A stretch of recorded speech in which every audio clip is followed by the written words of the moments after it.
Welcome back to my YouTube channel, guys. Archie Masa Share. Today, ipagkita ko sa inyo kung ano ang difference between standing heat at hindi pa standing heat. Wala. Dito, makikita nyo na ang baboy ay hindi pa standing heat. Pero ang sign na naglalandi na siya is makikita na, like yung pula na ari niya, lumaki na yung ari niya. Pero pag hinawakan mo yung likod niya, hindi siya gusto na hawakan yung likod niya, kaya paikot-ikot siya.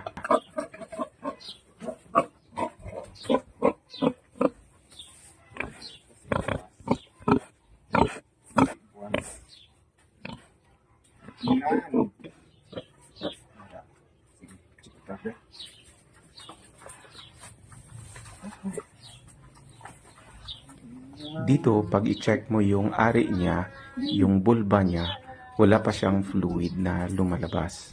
So, isa yon na para ma-determine natin na naglalandi siya.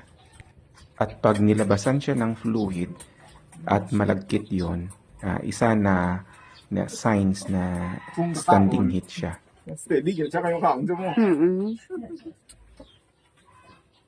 Sige, kipot man iya nga. Masih buas sa bidyo. Pero ano na eh.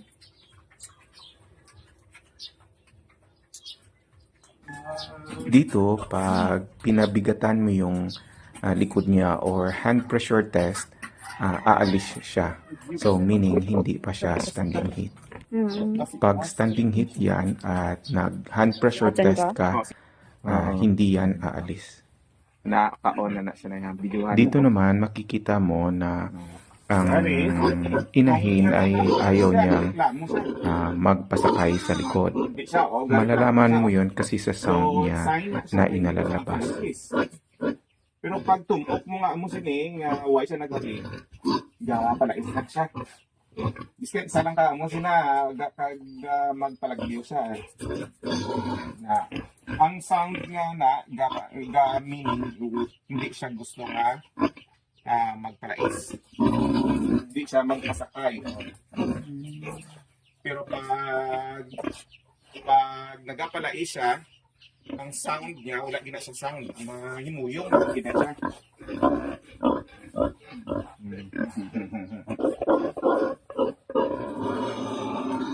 Reklamo dito. Reklamo doon, napasar siguro. Oo.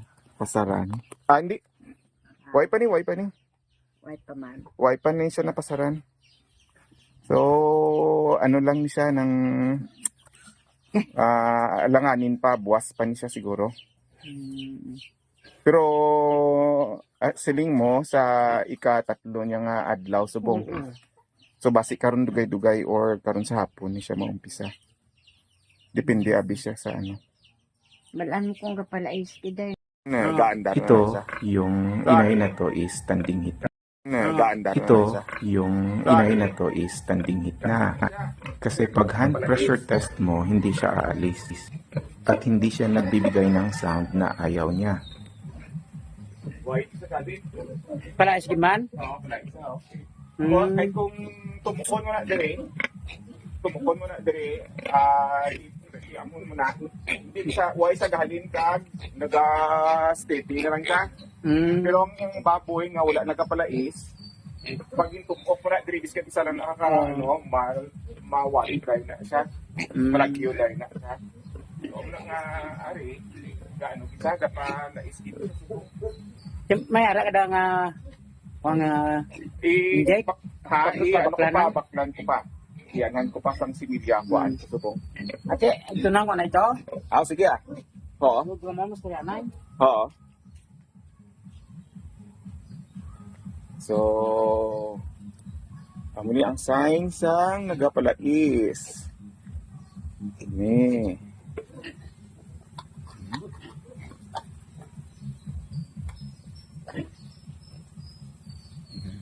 Hindi siya galinali, no? So, meaning, standing heat siya. So, pag ang baboy wala na naghalin-halin kung tandugon iya likod. Wala siya naghalin. So, meaning standing heat na siya. Iskamhon mo lang na, hindi siya maghalin. Oh. So, standing heat na siya. Pero kung nalagyo siya, nagliso siya pakatod diri sa piyak, then hindi siya standing heat. Hindi gina siya maduktan. So, ang sign sa baboy nga standing heat. Ang nagapala is 5 na siya kaadlaw.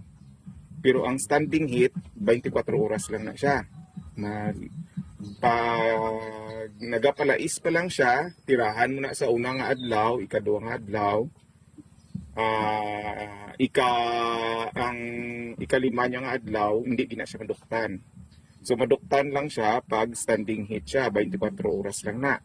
So, umpisa na siya sa ika-3rd day niya, then matapos na siya ika-4th day niya. Kung nag-umpisa siya, alas 6 ang aga, then 24 hours lang na siya, matapos na siya next day sang alas 6 ang aga gihapon.